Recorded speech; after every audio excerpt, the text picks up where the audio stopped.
Okay, I'm ready. Okay. Good morning.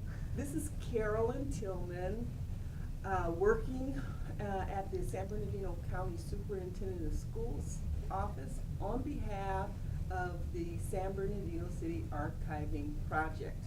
This morning, it is my pleasure to interview with Bessine Richard. Littlefield Richards, and let me spell that out because I know I'm supposed to do that. Bessine is spelled B-E-S-S-I-N-E. Littlefield is Littlefield, and Richard, Richard. And we're going to begin, Bessine, by just asking you to give me a little flavor of your background history. Where you were born, how you matriculated, and as we go along, we'll just kind of make this a fun story. Okay. Well, yeah, my life is fun. So, Okay. I was born at Norton Airforce Base, and I was born in the youngest out of 8 girls. There was 8 siblings. Me being the youngest, I was born, well, we lived on the west side of San Bernardino. So I was born and raised in San Bernardino. Lived on the west side, went to Rio Vista Elementary School, went to Golden Valley Middle School, and later on went to San Bernardino High School, graduated San Bernardino High School in 1980. Went on to Valley College, graduated from Valley College in, we're gonna leave that alone. We know how that is when you become a student, and I was working full time at the time, so my job became more important than the education. Had I had it to do it all over again, education would have come first. But of course, you know, I had to learn that. On my way to graduating from Brandman University, as soon as I re-enrolled to take my last one class, which would be statistics, and I have to have a free mind to take that class, you know. That's probably gonna be the most difficult class that I've had to take through this journey. So I'm excited about that, ready to get that over with. But I started working for the county back when I was in high school. I look and see that you've had 35 years working with the county, which is phenomenal. And so tell me how you did that career ladder. Well, I started when I was in high school, and I started with this actual program. It was Careers for You. They came to the school, and they were looking for people to come in and learn how to get a job, looking for work, you know, to provide work experience. And so I joined, you know, it was an after-school program, and I joined, and later on I went on to work 2 hours a day after school for the public health department. I was allowed to work 1,040 hours at the time. Once I hit that mark, they found me another position where I started working for the economic and community development at the time. And then I almost hit that mark, that 1,040 hour mark, and I went to work. So I just said, okay, well, you know what I need to do now is I need to find something a little bit more permanent, because at that point I was used to having my own money, couldn't go to my parents for money, you know, so what am I gonna do? I took a test with the County of San Bernardino, became full-time, and worked at it was the Department of Public Social Services, the auditing division. And that's where I got my start with full-time employment. I moved on and later worked at the probation department. I've worked at the tax collector's office. I worked at the sheriff's department. And the sheriff's department was kind of like one of those last straws. I'd never worked graveyard before, and I worked there a whole month, and I just started going on interviews and had to sell myself because I didn't want to work graveyard anymore. And so that's when I started, went to go work at the probation department.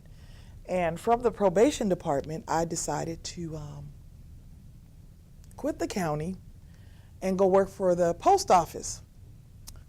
Again, another month. I learned real quick what they meant by going postal. That was not the career for me. And I went running back to the county. Oh, please, please. And that's where I got my start where I am today with working for the Workforce Development Department. I went on the interview and I didn't really know, oh, this is JTPA. It's like, what's JTPA? You know, when I started, it was CETA.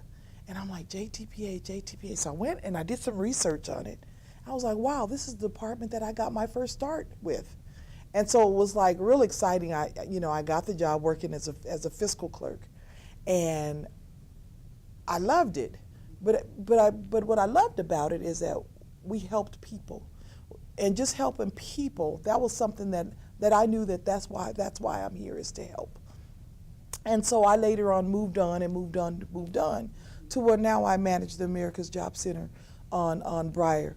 And so it's real rewarding that we help. It's a little different being on the management side of it, because as a employee, you were actually hands-on, helping people, talking to them about their daily lives, and you've actually been a actual hands-on part of it.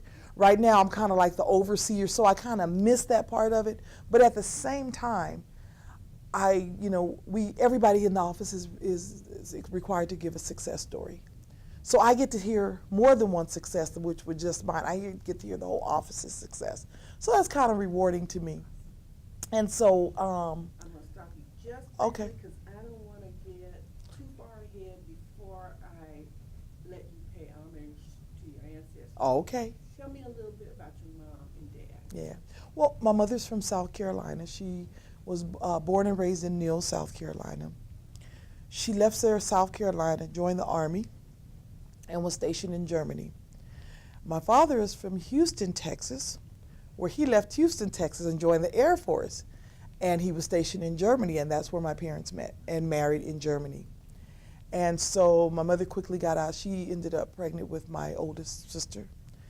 And as my father told the story all the time, that in the Air Force they told him if they wanted you to have a wife, they would have issued you one. That's the little story. And so he said that all the time. My mother had to get out.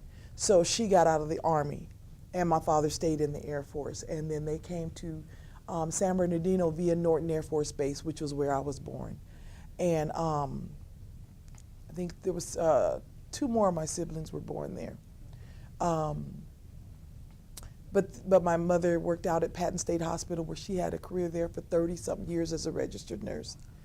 And my father did his career at Norton Air Force Base, and his second career at a photography studio called Phototron.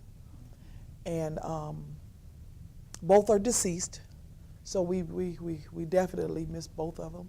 My father died when he was really young. I believe he was 56. So. My mother passed away 3 years ago. So, yeah, so I think about where I came from, just Texas and South Carolina, and, and then we end up in California. Yeah. Thank you. Yeah. Thank you, Mom and Dad. Yeah. I don't know if I would have wanted to grow up in the South. I've been back and I visited, and it's not a comfortable setting for me. I'm sure if I was born and raised out there, I'd feel comfortable, but, Uh-huh. Contrast. Yes, very different. So now I want to kind of progress forward. You've worked at the county and for the county for all these years, and within the last election cycle, you were encouraged to run for a leadership position in San Bernardino City. Tell us a little bit about that. Well, I was sitting at my desk one day, and I looked at my phone, and I get this phone call from I talk to him every now and then, but it was like, why is he calling me? You have the caller ID, and I looked, and it was Danny Tillman. I'm like, what does he want? And I'm on my way to a management meeting, and that's when I was working up in Victorville, and I answered the phone, and I'm like, and he says, Bessine, I have something that, I need you to do something, and I need you to step up, and I'm like, okay. He says, Ricky Van Johnson is not going to run for the seat anymore, and the seat is going to come available next year, and I would really like to see you run for city council. And I'm like, me? Something that I never thought of, something that but he like on the conversation, he kept telling me, Bessine, if you don't do it, you can't complain about what you get. If you've been in that ward, you're born and raised there, you still live there, you own your home there. And if you don't stand up and step up, then you cannot complain about what happens to the future of your ward or the city of San Bernardino. So I took that home with me, and I thought about it for over the Christmas holiday. I talked to a couple other people. I talked to Joseph Williams. You know, I talked to my boss, and I'm like, what do you guys think? And then they were like, well, do it. So I took it back to my family. And of course, my sisters were so excited. You know, yes, Mom would be so proud of you, and you know, and I'm like, okay. And so then I said, let's go ahead, let's do it. And that's what I did. And I set out, and I said, you know what, I can't lose this. I have to, once I put my foot in it, I had to take ownership and do it. And that's what I did. Excellent. Yeah. Thank you. Thank you. Thank you. So, you hadn't thought about it, but you have some predecessors way back that perhaps maybe even planted the seed before you knew that seed was planted. We spoke earlier about you knowing the first city councilman for the 6th Ward, Norris Gregory. Tell us a little bit about Norris and his family. Well, with Norris, I knew him before I knew who he was. With me being a member of the American Legion Post 710 and being a member of the Arrowhead Elks Lodge, I would see him around all the time, and I'm like, wow, who is this guy? He's always in here. Not always, but he usually comes in, and he's always got his wife with him, and at their age, they're still holding hands. I'm like, wow, that's cute. They're still holding hands. They're still in love. And he ordered for her. She would just sit there, and the love of his life, you know, and start having conversations with him, and then realized who he was. And, you know, just kind of like made a friendship with him, and then he passed away. And then became, you know, the wife, Celine, she was not the talkative one, you know, she kind of like sat in the background. And so here lately, when she realized that I was running, I knocked on her door, and I left a packet, and I said, I'm sorry I missed you, please call, and I left my cell phone number.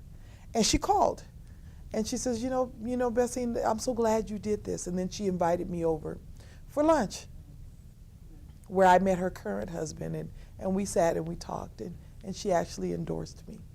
Nice. Yes. Other leaders on the west side that will probably be included in this archiving project as well that we spoke about. Why don't you give us a little bit of insight with your experiences with Francis Grice? Yeah. You know, Francis Grice, and I can only tell the story, I didn't live the story. Francis Grice and Valerie Pope Ludlam and my mom all started working at Patton State Hospital at the same time. And my mother was very involved in the NAACP, NCNW, and I don't know all the other groups, but they kind of like ran around together, you know, before my mother decided, hey, I don't want to deal with no politics anymore. I'm just going to work and take care of this big family, you know. So that's how I ran into Francis, how I know them. I think I knew Francis more than she knew me. I knew Valerie, me and Valerie knew each other. Her great-grandson and my son played basketball together and football together. And so that's how we got our start with her granddaughter, and I are friends. And we used to be at the football team hanging out. She was talking to me and counseling me back then. And I didn't realize it. She was talking about leadership, some of the things that Valerie talked about at the time. And it was like, and I saw her one time, it was so she was upset. And I had never seen her upset. And I felt like I did something because I had to calm her down. And I was like, wow, I was able to do that? And she listened to me. So, you know, that right there was. Yeah. And now you're sitting in that very seat. Yes. You have a view of what she made. Yes. Mm-hmm. You mentioned the Arrowhead Legion and the Arrowhead Lodge. Those are long-term Yes. Westside. Why Yeah. don't you talk a little bit about your membership and Well, experiences there? It took me a long time my father was a member of the American Legion. Neither one of them a member of the Elks, but I have family and friends that were members of the Elks. And I just said, no, I don't want to join because that looked like a place where all they did was party. All they did was party, and I said, no, I'm not doing that because I was raising my own children at the time and I didn't want to do that. But I went, a friend of mine took me and she says, come with me, I need you to go to these high schools with me because I have to give out all these scholarships. And I was like, wow, you guys do that? And so when I started going around with her and we're giving out scholarships, and we weren't giving them out to people that were, to the students that had the 3.0 or the 3.5 GPA, we gave them out to people that had a 2.0 that were maybe interested in going to community college and that maybe needed to help buying some books or something small. So we went around and we did that, and I believe that particular year, we gave out, I believe it was like maybe $35,000 worth of scholarships. That was a lot of money back then. Each student, we picked several students at each high school, and we gave them each $1,000. So we were able to help, that meant that amount of students. And I thought that was better than just giving somebody the whole lump sum.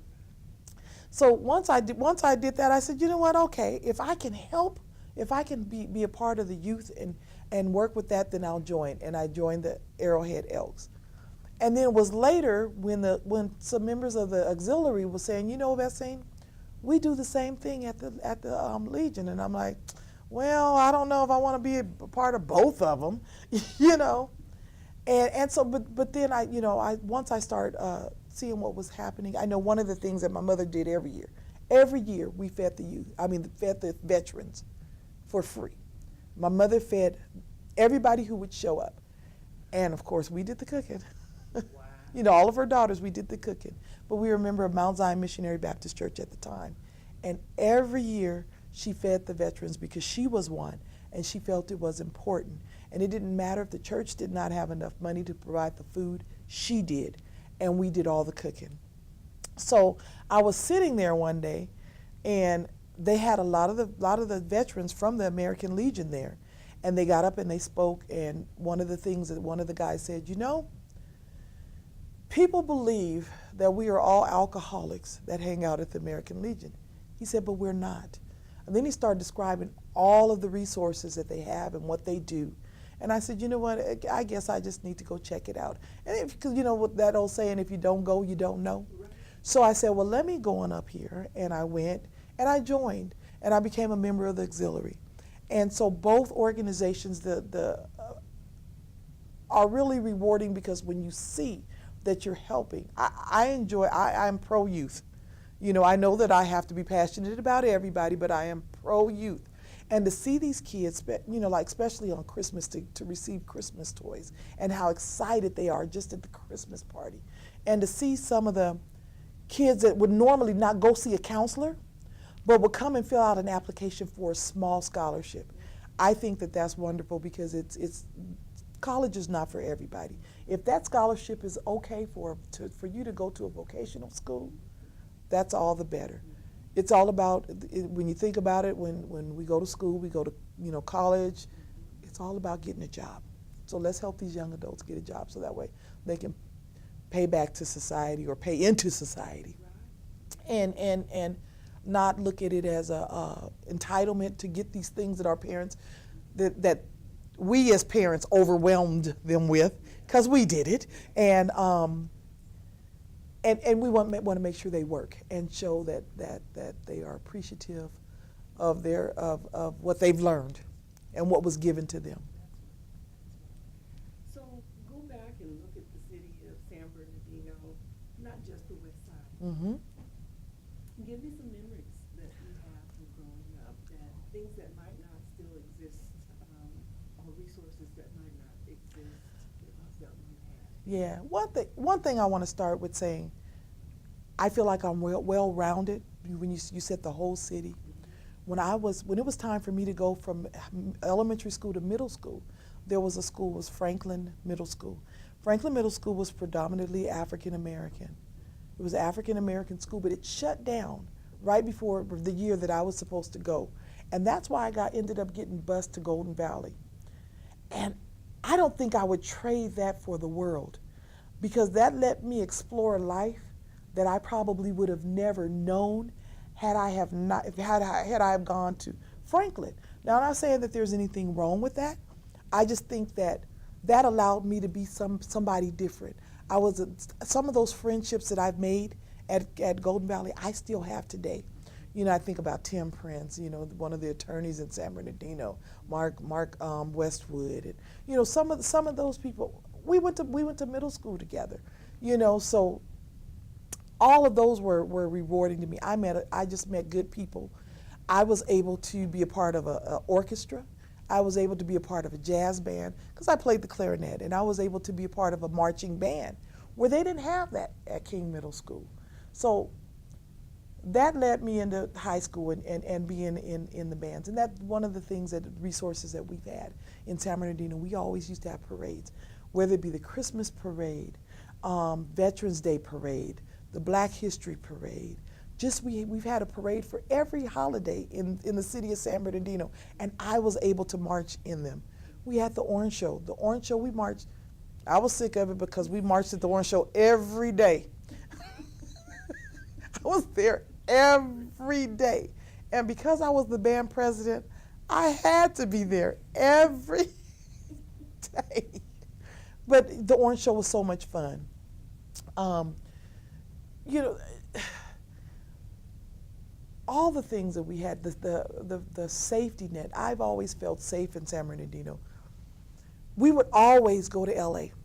Because a large family member, you know, we travel to shop now. We will travel. We get on a plane to go shopping. We've done it. But we would always go downtown LA.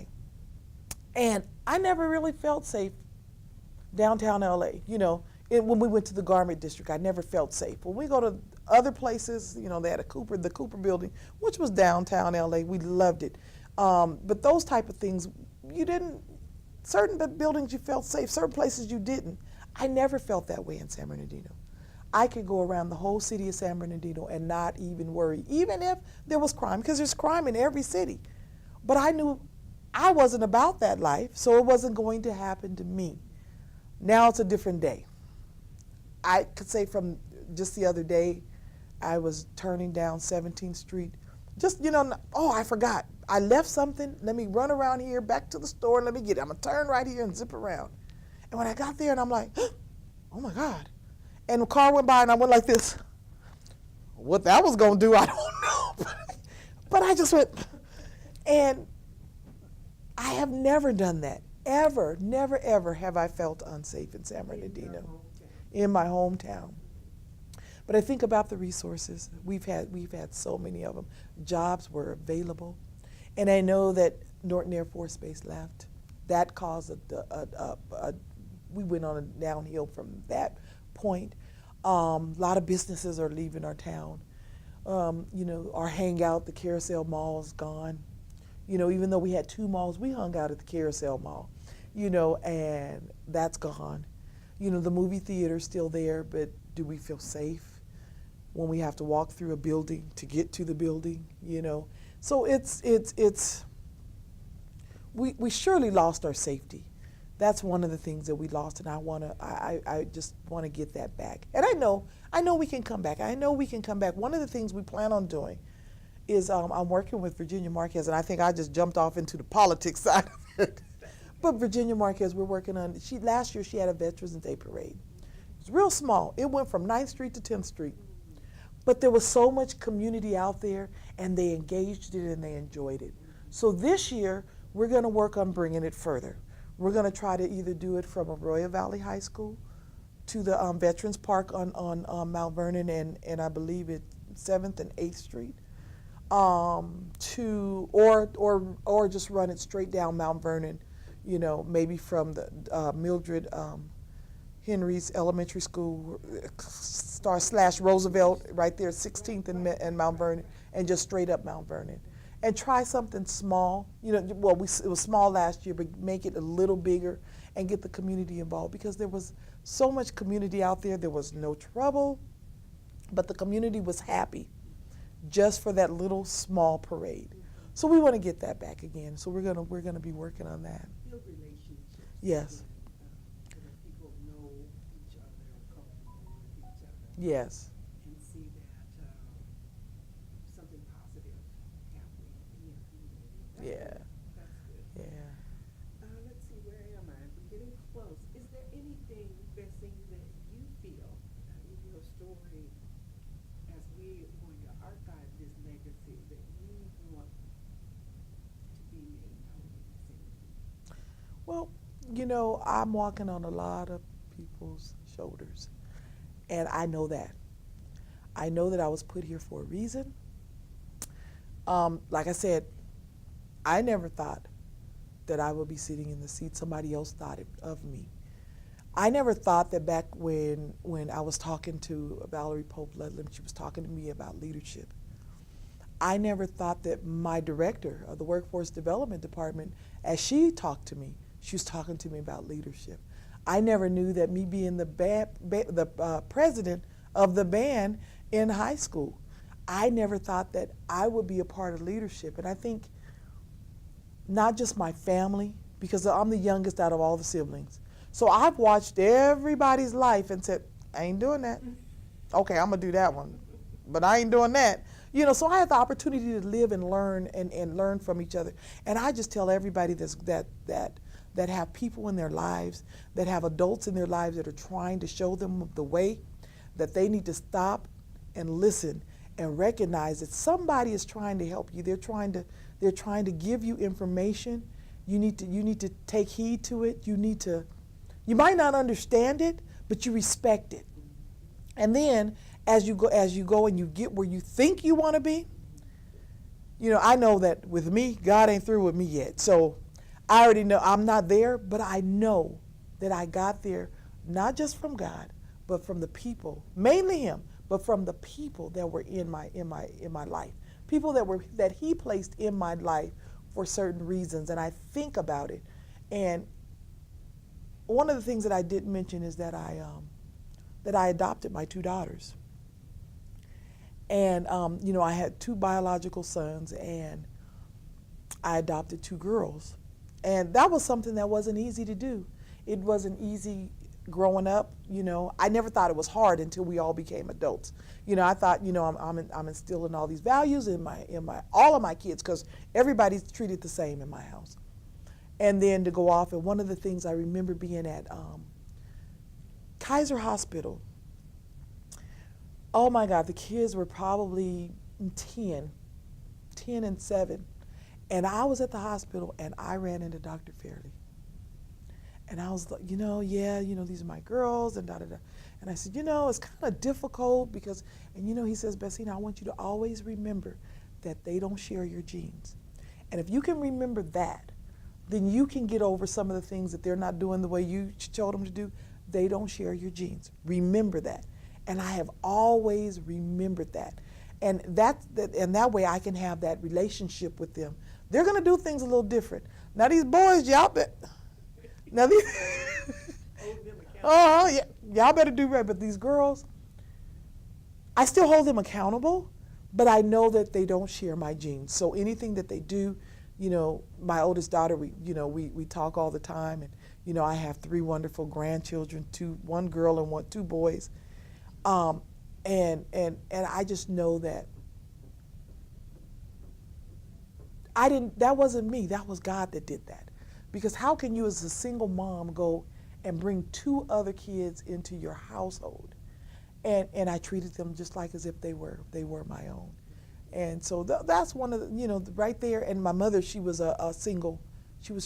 Her mother died when my mother's mother died when my mother was 4. And so my mother's aunt raised her. And she would tell me little things, you know, Bessine, don't be in the room talking, because they're listening at the door, because they're going to think that you're going to try to get rid of them. They don't know what to think. They've been bounced around. She said, I'm telling you from experience, don't be behind the doors talking. Don't be on the phone talking. Don't, because they're listening. they're going to hear everything that you say and never say anything bad about the situation or the relationships. And I listened. I probably slipped up a couple times. You know, you be on the phone, girl, let me tell you what she did. You know, that's only natural. But, you know, and sometimes they didn't take it the right way. But, you know, it is what it is. And I treated them not like we weren't walking on pins and needles, like the